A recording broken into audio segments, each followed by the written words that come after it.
Entrevista. Está aqui conosco a economista Marcela Cavaucci. Marcela, me corrige se eu falei errado o seu nome, por favor. Bom dia para você. Bom dia a você, a todos os ouvintes. Falou certinho, sim. Obrigado. Marcela, tem uma pesquisa constatando aí, com base inclusive em dados do IPCA 15 do IBGE, de que comer fora de casa no Brasil ficou 2,6% mais caro, enquanto comer em casa teve um recuo de 3,5%. A gente acabou de também ouvir a informação de que o preço da cesta básica de alimentos caiu em 16 capitais em agosto. O que está acontecendo com a questão do comer fora de casa? Por que está havendo essa dessintonia? Bom dia. Eu fiz esse estudo justamente para tentar entender o peso dos preços de serviços sobre o consumidor brasileiro, né? O que a gente tem visto é que os preços de alimentação estão caindo, o que é muito importante, o que gera renda para o brasileiro, porque sobra um pouquinho a mais ali no final do mês, mas quando a gente olha os preços de serviços, esses sim têm ficado muito resistentes num patamar alto, e isso que faz essa diferença entre comer em casa e comer fora de casa, né? Comer num restaurante. Então a gente vê a cesta básica caindo, os alimentos comprados em supermercados, em feiras, em queda, mas tudo que é feito, que tem algum tipo de serviço, acaba tendo um acréscimo de preço importante. E essa é uma das principais preocupações do Banco Central, né? O Banco Central brasileiro começou a baixar juros, porque a inflação caiu um pouco, mas os preços de serviços ainda estão ali como uma ameaça para a inflação que está caindo, porque eles caem muito mais devagar.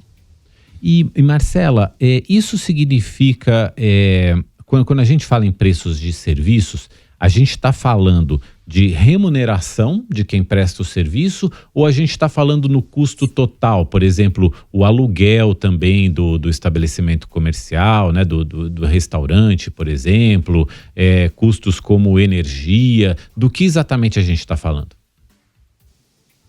Uma boa parte dos preços de serviços são sim os salários daquelas pessoas que trabalham com isso, né? Então, por exemplo, num restaurante, os trabalhos do pessoal que fica na cozinha, do pessoal que fica no salão, enfim, isso tem um peso muito grande. Agora, tem também preço de energia, o preço do aluguel daquele imóvel, e tem um preço importante que deve subir daqui para frente, até fazendo gancho com a notícia que vocês deram há pouco, que são os preços de frete, né? Tudo que tem um deslocamento maior aí deve subir a partir de agora, porque os preços de combustíveis estão subindo bastante. Então, o frete acaba tendo um peso importante também nos preços de serviço. Isso a gente deve ver, já viu um pouco agora, mas também deve ver daqui para frente. Aí é mais uma preocupação, porque esses preços estão muito, muito resistentes, né? O que a gente quer dizer com resistentes é que eles demoram a cair, mesmo que os outros preços da economia estejam em queda, e com os preços de combustíveis subindo, a gente deve ver os preços de serviço aí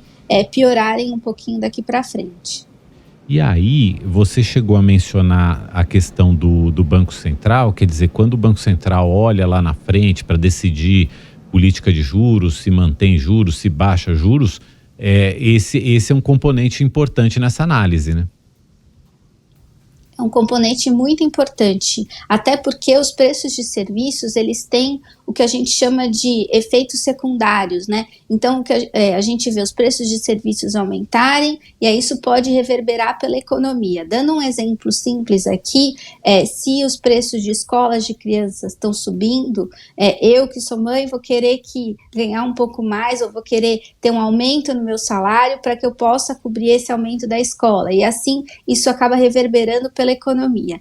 E aí o que a gente vê é que a inflação, de modo geral, tem dado uma trégua para o Banco Central e tem dado espaço, sim, para ele baixar os juros, mas como os preços de serviços, como eu falei, ficam ali resistentes, qualquer tipo de choque que tenha na economia pode levar os preços a subirem novamente. Por exemplo, os preços de combustíveis. Então, o que acontece é que deixa pouco espaço, pouca margem de manobra para o Banco Central respirar aliviado e conseguir baixar bastante esses juros. Provavelmente o que vai acontecer é que esse Banco Central vai a passos lentos aí baixando esses juros para testar o que vai acontecer com os preços de serviços daqui para frente e o que vai pesar mais na inflação, né? A queda dos preços de alimento ou essa resistência dos preços de serviços. Quanto que o preço dos serviços conta quando o Banco Central e as autoridades fazem os cálculos de inflação, por exemplo? O IPCA, qual que é o peso dos serviços ali dentro? O serviço tem cerca de 25% do total do IPCA, que é bastante coisa. Mas aí o Banco Central, quando vai olhar isso, além de olhar esse peso que ele tem dentro da inflação, o Banco Central também olha como é que está a demanda. Quando a demanda está muito aquecida, como é o caso agora, a gente está vendo o PIB, na semana passada cresceu bastante, a gente tem visto o mercado de trabalho muito forte. Quando a demanda está aquecida, a possibilidade de uma alta de preços de serviços se repassar para o restante da economia é muito grande. Então, não é só o peso que esse item tem na inflação de modo geral, é como a demanda permite que um aumento de preços seja repassado para a economia. E o que a gente tem visto agora é, de fato, uma demanda forte, seja por conta do mercado de trabalho, seja por conta dos incentivos fiscais que têm acontecido desde o ano passado. Então, isso também o Banco Central leva em consideração. E essa é uma discussão interessante, né, Marcela? Porque, por um lado, a gente falar de um mercado de trabalho aquecido, a gente falar de um setor de serviços que é o setor mais empregador, um setor aquecido, isso é bom, poxa, as pessoas estão trabalhando, estão tendo renda, tudo isso é uma coisa boa. Por outro lado, a gente vê o impacto na inflação, que pode ter um impacto nos juros, que pode ter um impacto nesse crescimento da economia. Quer dizer, como é que a gente sai desse trevo que a gente tá, Marcela? Se você souber a pergunta, se eu souber a resposta, vai ganhar o Nobel da Economia aqui. Bem que eu queria, viu? Na verdade, existe um ajuste fino aqui quando a gente fala de economia, né? A economia não é uma ciência exata, né? Depende muito da resposta das pessoas aos incentivos. O que a gente tem visto que pode ajudar é a questão dos incentivos fiscais. Esse novo governo, ele entrou com promessas de campanha que são ligadas a incentivos fiscais, é uma bandeira desse governo.